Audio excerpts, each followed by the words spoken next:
ஏங்க ஜெயலலிதா, கருணாநிதி, எம்ஜிஆர் எல்லாம் போட்டியிடும் போது எங்கடா படுத்தீங்க? எங்க படுத்தீங்க? சீமான் கடலூர்ல ஒரு பிரச்சனைனா போராடணும், கன்னியாகுமரியில பிரச்சனைனா போராடணும். ஆனா இந்த தொகுதியில் இந்த தொகுதியில் வேட்பா எப்படி நிறுத்தலாம்? எப்படி எவ்வளவு உரிமைக்கு குரல் எழுப்புறான் பத்தியா? பிரிவினே.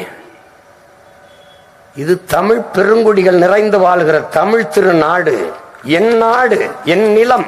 எங்க வேணாலும் என் பிள்ளைகளை நிறுத்துறேன். அவள் தஞ்சாவூர்ல பிறந்திருக்கலாம், அவள் பூர்வீகம் என் மண்ணுதான். அவள் சிவகங்கை மண்ணுக்காகத்தான் இந்திய ஒன்றிய நாடாளுமன்றத்தில் கட்சிப்பால் குரல் எழுப்புவார். ஒளி வாங்கிய மட்டும் என் பிள்ளைகிட்ட நீட்டிராத, கொண்டே வருவாளுங்க.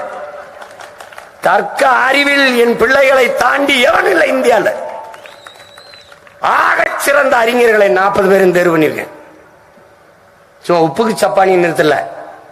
முன்னாடி நிக்கிற நான் வேணா கொஞ்சம் சோம்பலா இருக்கலாம், என் பின்னாடி நிக்கிற எல்லாம் வீரங்க. கவனத்தில் வச்சுக்கிட்டு என் தங்கை எழில் அரசி அவர்களை பெருமை மிக்க நான் பிறந்த நிலத்திலே நிறுத்துவதில் பெருமையும் மகிழ்ச்சியும் கொள்கிறேன்.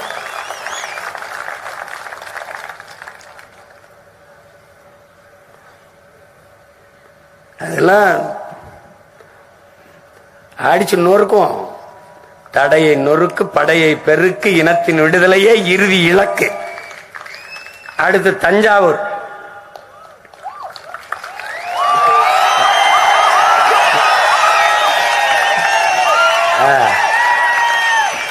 கைதட்டுக்குன்னு கொஞ்சம் பேர காசு கொடுத்து கூட்டி வந்திருக்காங்க.